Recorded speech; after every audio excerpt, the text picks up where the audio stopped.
Welcome to the Beacon Hill Podcast, helping you grow in your faith and shine for Christ. Thanks for joining us. Now here are your hosts, Pastor G.J. Farmer and the Beacon Hill Baptist Church staff. There's your Hey You Like, Jake. Hey. Dude, that theme song is awesome. Yeah. Yeah. It kind of sounded like it just cut out there. Yeah, that's weird. It sounded a little different. And fade. It heard me. It usually fades. I don't It know what heard me happened. compliment it. Yeah. Throw Anyway, a wrench into Jake's welcome back dance. to the podcast. We've got Jake and Josh here today with me. I'm Jake. Hey, It's always a I'm Josh, not GJ. light feel when Jake is on. Uh-huh. You just bring this vibe. Like, if you want to call me Human Sunshine, you can, but I don't know. Jake is a crowd favorite. He's going to start his own side hurt you? podcast. I hurt your eyes to look at me. We're talking about honoring our parents today. And in light of that, we're going to have some discussion in just a minute. We're in our Family Matters series, and we came off of Mother's Day. Did y'all have a good Mother's Day? Yes. Yes, I did. What'd y'all do at your houses? I went golfing. No, just kidding. We were gift. talking about that the other day. Who was it? Was it about you that we were talking about that? Like, just get out of the house and that? I think it was. Yeah, that like, was him. would you rather? Yeah. If it's Mother's Day and you don't want the kids around, is it like, Yeah. let me pretend like I'm not a mother for one day? Yeah, you know? that's right. We were talking about, like, and maybe for you all listening, it's kind of the same deal. Like, okay, on Mother's Day, do you want to embrace the fact that you're a mom, or like, let's go with Father's Day? You want to embrace the dad life, or do you want to break for the day? You know, it could go either way. We don't have to discuss that. But Yeah. did you all have anything interesting happen? We went to Kroger in the park. And Yeah. Ollie's. Yeah, we didn't go to Aldi's. Ollie's. Oh, Ollie's. Yeah, we did go to Ollie's. Because I kept texting you, like, was this Hillary's idea? Like, who? Yeah, and then we went to eat. It's like, Hillary, what do you want to do for Mother's Day? Like, I want to go to TJ Maxx. And Well, we were Aldi's. just killing time at that point, waiting for our dinner time. My mom was actually in town, and so we didn't brave the restaurant crowd for Mother's Day. My parents were in town, so Did you cook? I did not, actually. My wife wanted to cook for my mother and make something simple because they were leaving town that afternoon, so she cooked something for lunch, and it was very good. Gotcha. Yep. That's cool. What did you do for your wife? We had a pretty low-key day. I cooked some steaks. Little steak, little potato, Sirloin? little key lime pie. Key You lime. made it? I didn't make it, Oh. no. Oh. Well, sort of. Mrs. It was Edwards. It was Edwards Pie brand. Is that what it is, Mrs. Edwards or whatever? Is that what it's called? I think it's just Edwards. Edwards. Oh, I've never seen any residuals from that, yeah. but I know I thought it was Mrs. Edwards. Maybe not. That's one of those, what do you call that when you think you see something, but it's not that? Yeah. I don't know. Like, you know what I'm I'll talking think of about? it later. Yeah. There's a word that, anyway, whatever. But yeah, we got some Lego flowers, Okay. and my son James put them together for her, I got which those are in my better office. because was they'll a- never die. There was a They couple do. at my last church who like really got into those Lego flowers. Yeah, they're cool. I got some Yeah. on my desk. You got all kinds of Legos at your house. Yep. That's a whole other subject. They've got like a Lego room at their house. It's pretty intense. Jamie loves going over there. Yeah. You Yeah. got lots too, boy. We got a Yeah, a lot. lot. Yeah. Jake loves stepping on them. Let's dig into middle. honoring our parents. Ephesians 6, children, obey your parents in the Lord, because this is right. Honor your father and mother, which is the first commandment with a promise, so that it may go well with you and that you may have a long life in the land. Sunday, I talked about how the first part of this about obeying parents has to do with children and the relationship with their parents when it comes to like the age type of children. This is like young children. I would also include like I mentioned Sunday, if you're a child living in your parents' household, if they have rules for you that they ask for you to abide by, just like even if you, and I'll extend this on, I don't know the full demographic who listens to this podcast, but if you are a college student living in your parents' house, yeah, you're an adult, but at the same time, if you lived on a college campus or if you lived, with like having a landlord or whatever, there would be certain rules that you still have to abide by. Same is true for living with your parents, as far as I'm concerned. If you honor somebody, respect them, you're going to listen to them in those roles. But that being said, we concentrated more on the second part, honor your father and mother, which is the first commandment with a promise. This honoring is really about the relationship, not the age, but child parent, that's always a relationship that you have. You never outgrow that relationship. And I didn't mention this Sunday, but I think this is seen even more, like, because you see this in the Ten Commandments, that honoring there really, when it comes to heeding wisdom, and I'm going to get into this in just a moment, but when it comes to heeding wisdom, you look at what parents were to do for their kids. They were to teach their kids about God, and the way that you honored your parents would be to listen to their wisdom as you got older. And we'll get into that. So honoring our parents means we're to give them respect. We talked about that Sunday. That's really what we know here in America as honor. We pay homage to, we give respect, but then also we mentioned heeding their wisdom. And like I just said, that comes back to the whole idea of, parents are supposed to be godly influences on their kids' lives. And as we grow up, if our parents are doing that, we definitely need to heed their wisdom. And even if they're not doing that, we mentioned Sunday, there's a way to still honor our parents. Even if they aren't giving us the best advice or the most godly wisdom, we could still show them respect as we listen to them. But then lastly, and we'll get into this more in just a minute, we're to provide them support. And I'm going to show you or remind you in Matthew 15, if you were here Sunday, kind of where that came from. But in thinking about that, giving people respect, I think we all probably have people in our lives that we give respect to. Why do you think sometimes it's easier to be respectful of people outside of our families and those relationships than it is sometimes within our families? Or maybe to show that respect, why do you think that happens sometimes? For me, I was thinking of two different reasons. One would be, I think, the just the comfortability of the relationship that you have with your parents. It can be easy, and we can do the same thing when we talk about our relationship with God our Father.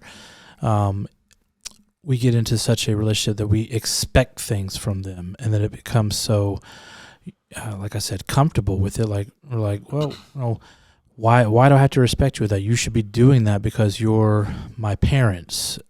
Even though, they're going to do stuff, way more stuff than somebody else that we might respect, like a doctor or your pastor or a teacher or whatever. And we just have that relationship. And then on the second thing I was thinking about that one is the fact that we have seen, we have such a close relationship with them, or can, that we have seen each other's flaws, and we have seen ways whether our parents could be truthful or not truthful, and there's things that are kind of hindering us in that relationship that are going to cause us to not respect them, whether it's dishonesty or the way they treat you or whatever. There could be some kind of roadblock, as we say, that would cause you to say, I place these people's opinions higher than even my parents because of something that happened in our past. Mm-hmm.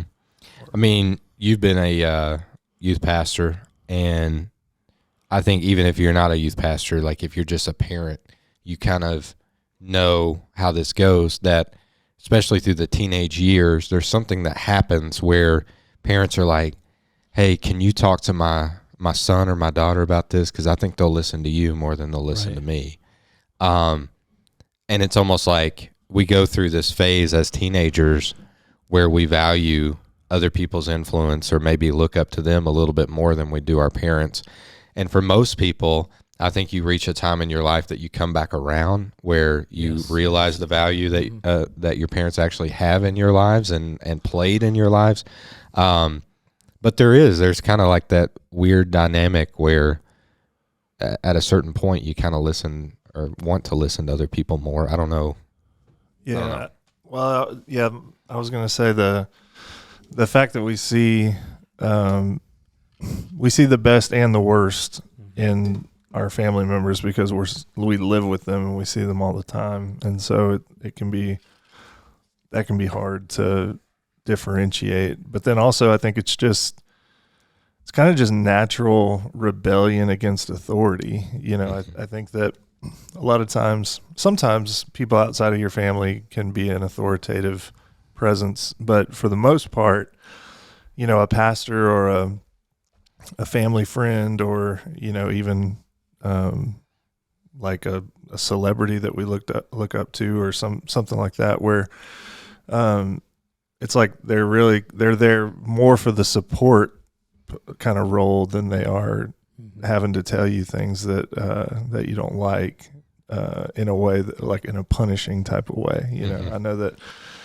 you know, it's kind of like when you grow up, you tend to like your grandparents more than your parents at times because they're not going to tell you no as often as your parents are, you know. And I think it's just kind of, we have that just human nature of we just want to rebel against anybody telling us what to do and telling us that they know better than we do. And I think that we get that more often from our own parents than we do from others. Mm-hmm. Yeah, and as you grow up, there may be things that happen in your life that cause some maybe resentment or anger toward your parents. There may even be times that those relationships are broken in different ways depending on what you have gone through, especially if, you know, your parent was abusive in some ways or they neglected you in some ways or did some other things that were really hurtful. I think there are times that relationships are strained between parents and kids, but even in that, we see this command to honor your parents that even with that doesn't go away. So what are your all's thoughts on, like, what are some ways that you can still honor your parents, or what are some things you need to do to help yourself honor your parents a little bit more if that relationship is strained? What are your all's thoughts on this? Now, this is one that I have to kind of think about a little bit because I've never really had there were seasons, I guess, that like as a teenager and stuff that my relationship with my parents wasn't exactly what it needed to be or could have been. Mm-hmm. But overall, I don't think I've had a bad relationship with my parents. So it's kind of hard to think this through as far as in terms of like a personal thing. But, you know, if somebody just was asking for some guidance or advice, because there's probably somebody out there listening who's in this boat, what kind of things would you mention to them? I mean, we talk about honoring and our parents, you know, again, that biblically that doesn't change with our age. You know, we're still supposed to do that, you know, all through. And so if you're an adult or whatever, or college age or even teenagers, and your parents have a certain amount of authority over you, as that decreases, you know, as you get older, you can still honor. You can have a bad relationship or strained relationship, but you can still honor them by valuing, you know, their opinion. It may not be something you want to hear. It may be something totally wrong, which in that case, as we, I think, spoke in an earlier podcast, you know, you respect authority up until they ask you to do something, maybe to sin or something like that, or something that goes against God's word. But as long as you are lining up with what the Bible says about how you're supposed to honor your parents, you know, it does, like you said, it doesn't say you must obey your parents up until you're a senior adult or whatever age. It just means respect them, listen to their advice, even if it's not something you want to hear, or even if it's wrong. You know, it's still healthy to, you know, hear them out or respect some of their wishes, even if it is something that you don't like or you wouldn't agree with. That you still understand that God has placed them in your life, and they will always be your parents, you know. And just as we are supposed to, you know, honor God with our decisions and things like that, we do the same with our parents. So, Yeah, I think a lot of it depends on the circumstances, I think, because there's different levels of strain on a relationship, and there's different levels of betrayal or mistrust or different things like that. But I think at the very least, let's say you have just a completely detached relationship with your parents, or just an extreme situation where you're distant from your parents. At the very least, we can be thankful to the Lord for them, because without them, you wouldn't be here.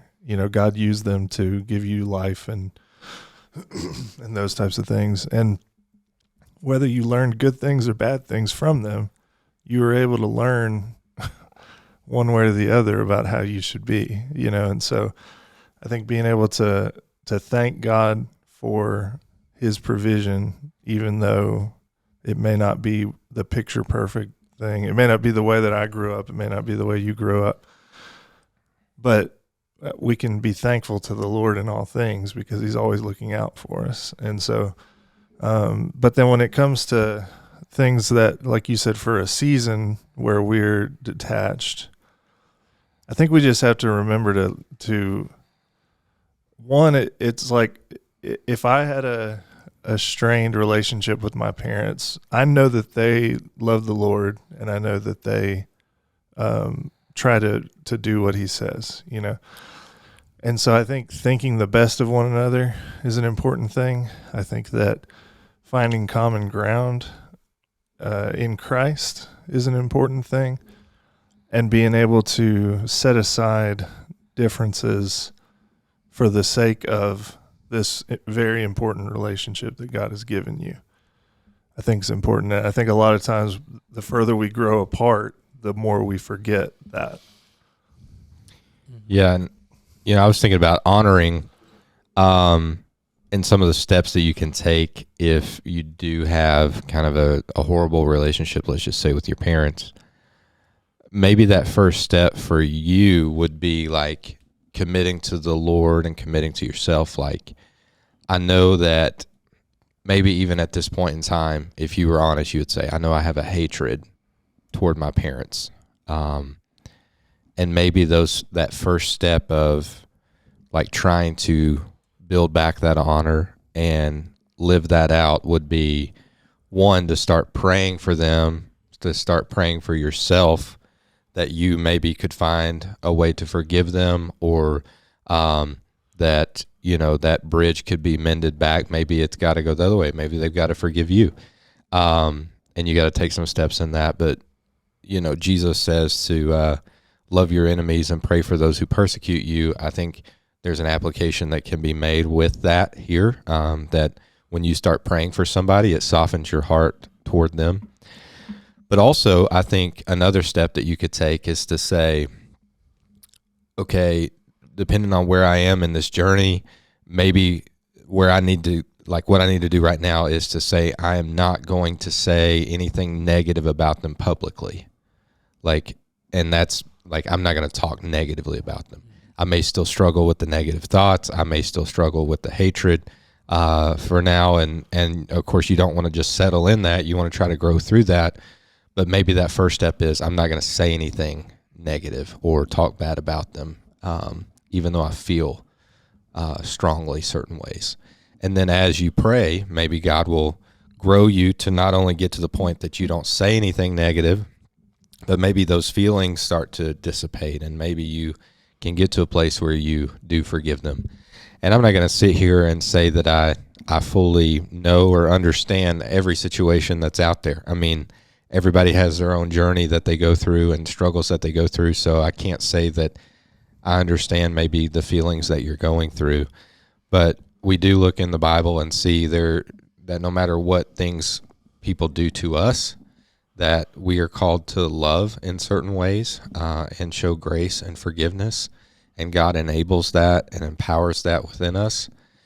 And so I do think those have to be kind of first thoughts and first steps.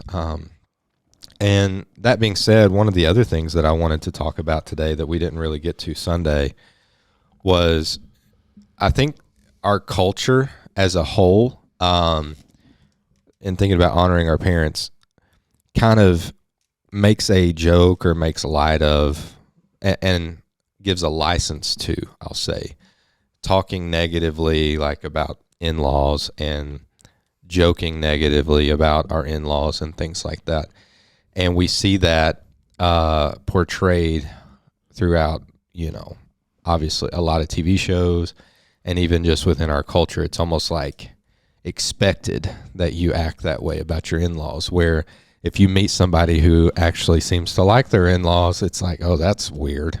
At least act like you don't like them, because it's almost like just be normal. Yeah, it's almost like well, everybody does this. Everybody hates their in-laws, so I should hate my in-laws too, And it made me think, like we talked about godly marriage a few weeks ago and how we are one flesh.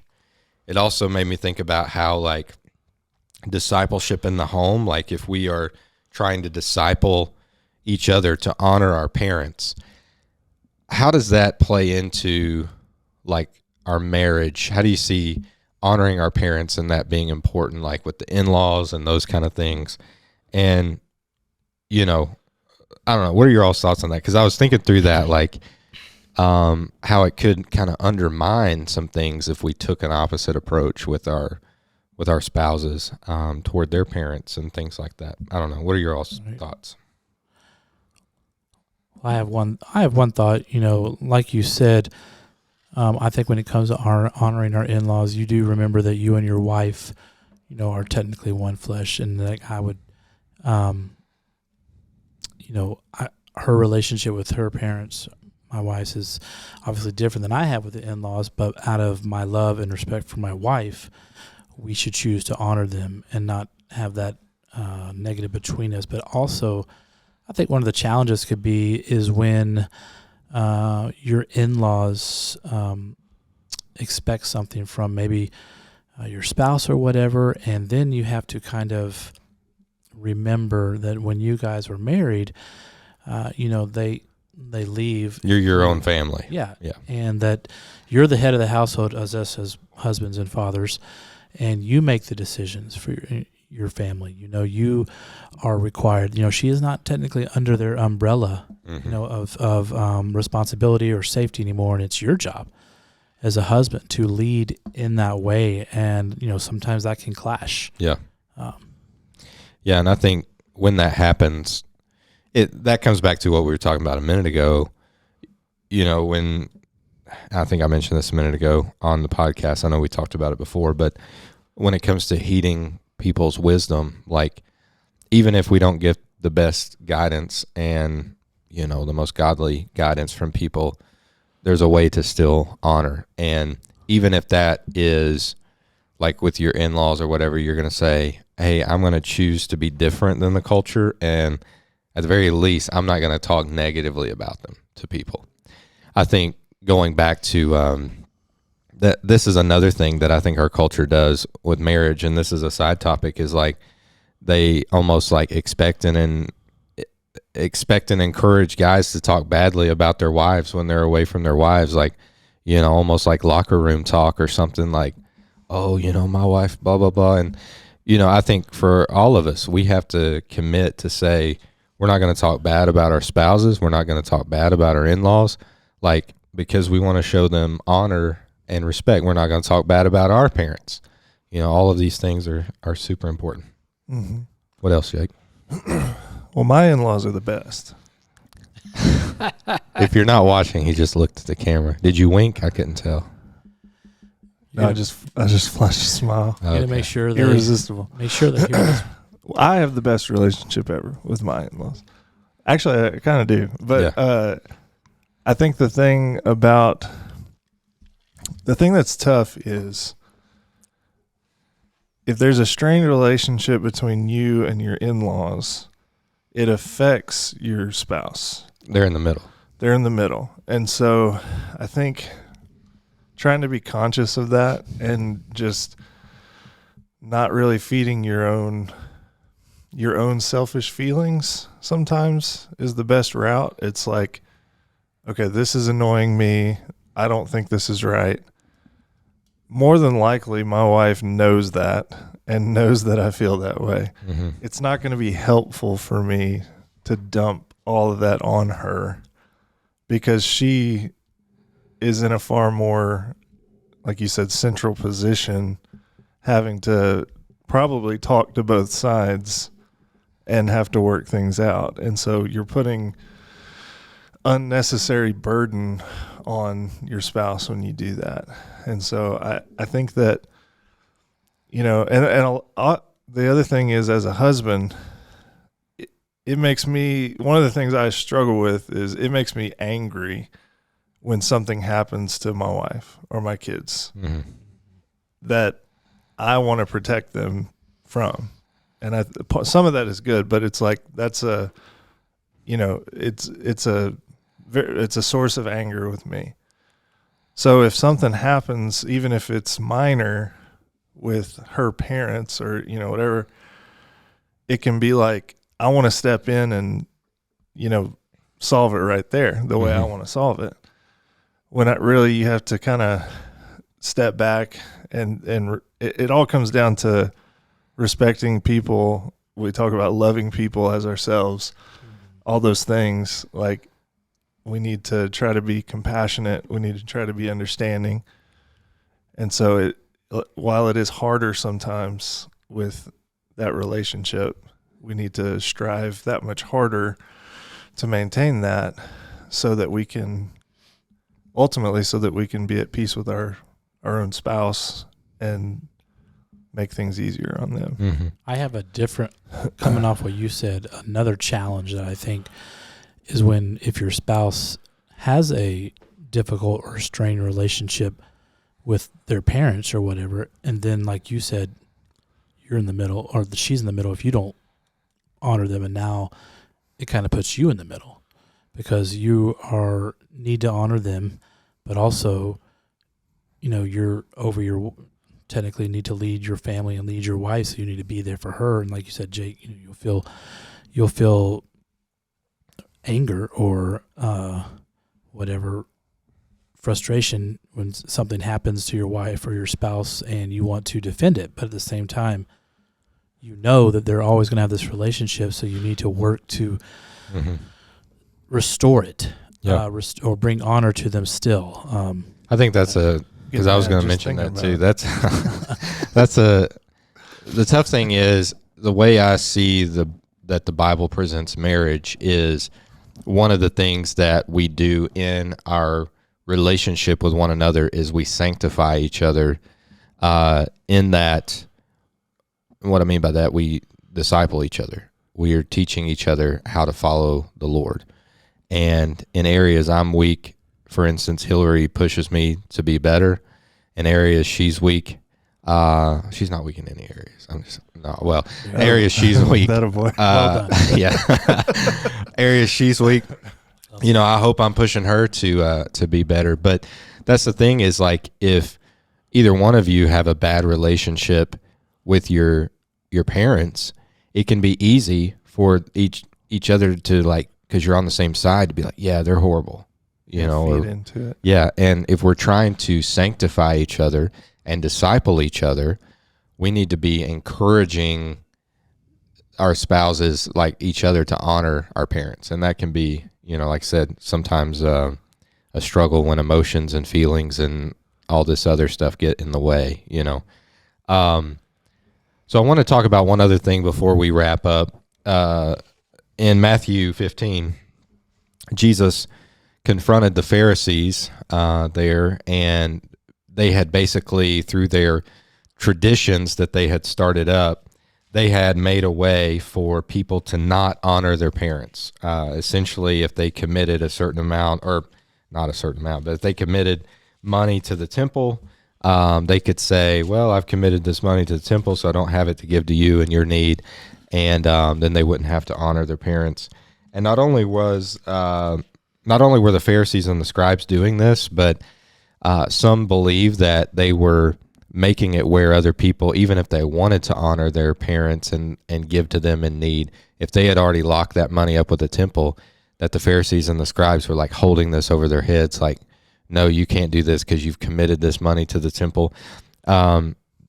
In study about this tradition of Corban, as it's called, there's a little bit of confusion because it's not exactly 100% clear how this worked, but that is believed at the very least that they were not allowing people, or they themselves were not honoring their parents. And so Jesus called them out on it and said, hey, think about this. You've set up this tradition of Corban to commit this money to the temple, and in what you're practicing with it, you're breaking God's command of honoring your parents.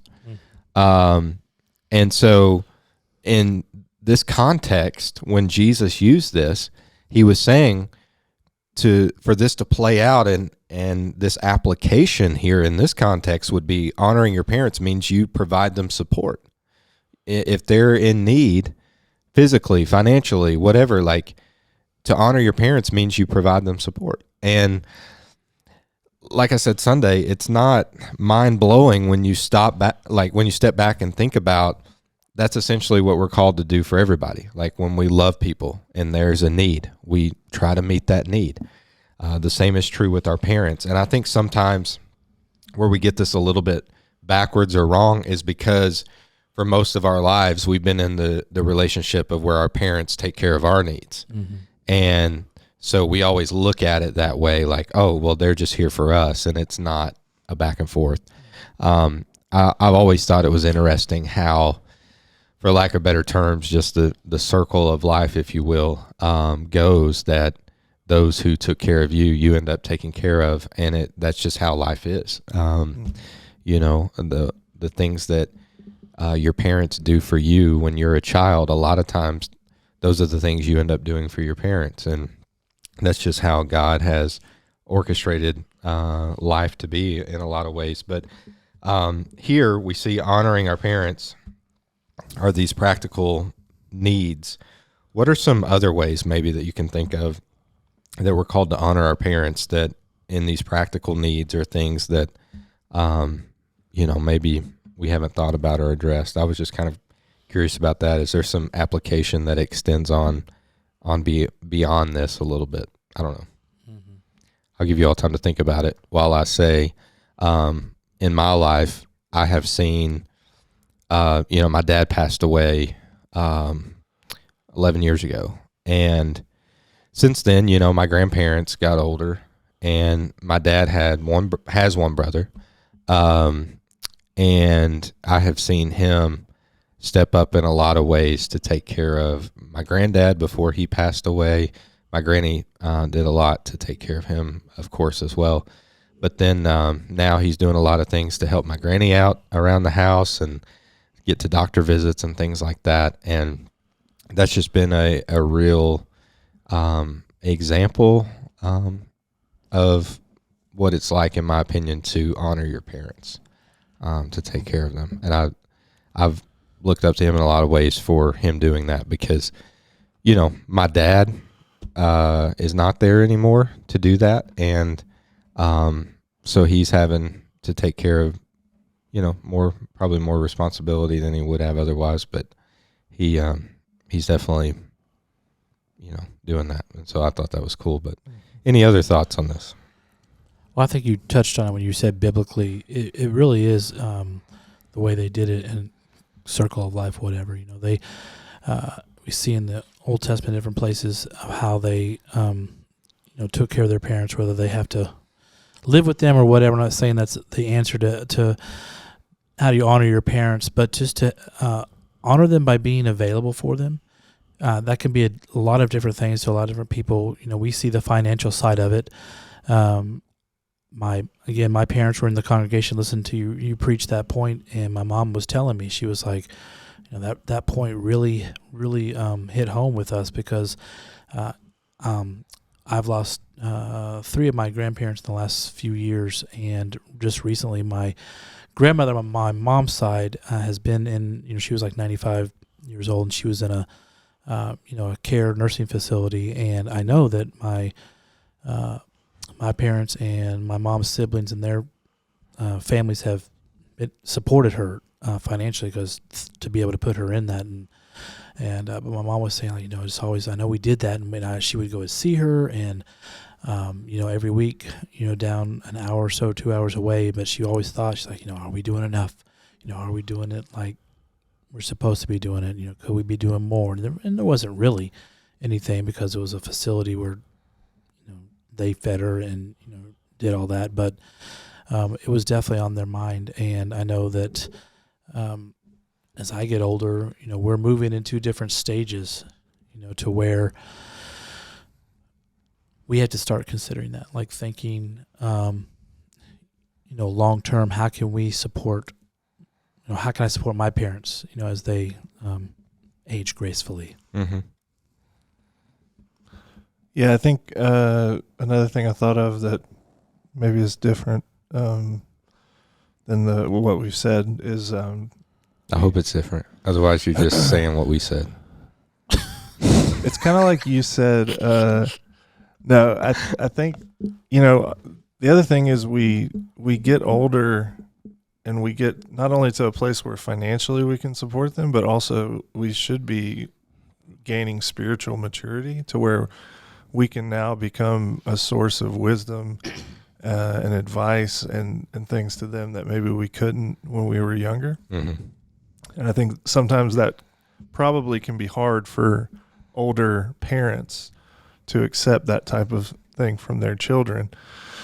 But I think that that's one thing where, as we come of age and as we mature and gain experiences and all those things, I think that we not only need to be a good source of that for our own families, like our kids and wife and things, but also we can be that for our parents. So that's a good point, because once we all get to a certain point, we may have people making decisions for us, and we honor our parents by making godly decisions and using godly wisdom and that spiritual guidance or whatever, even if we're not giving them even if we're not making those decisions for them, we could be helpful in some decision making. I mean, especially I've seen various people, if they're a couple and then one of the, one spouse dies and the other one's left making all the decisions for themselves, and they've been reliant upon counsel from each other or something. Maybe at that point in time we could help our parents by that.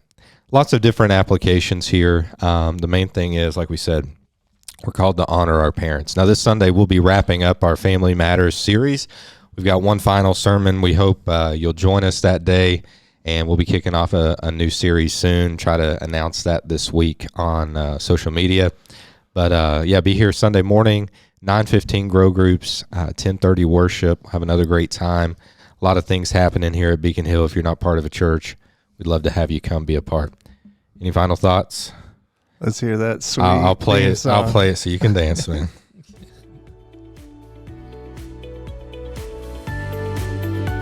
You've been listening to the Beacon Hill Podcast. For more information about Beacon Hill Baptist Church, visit beaconhillbaptist.com.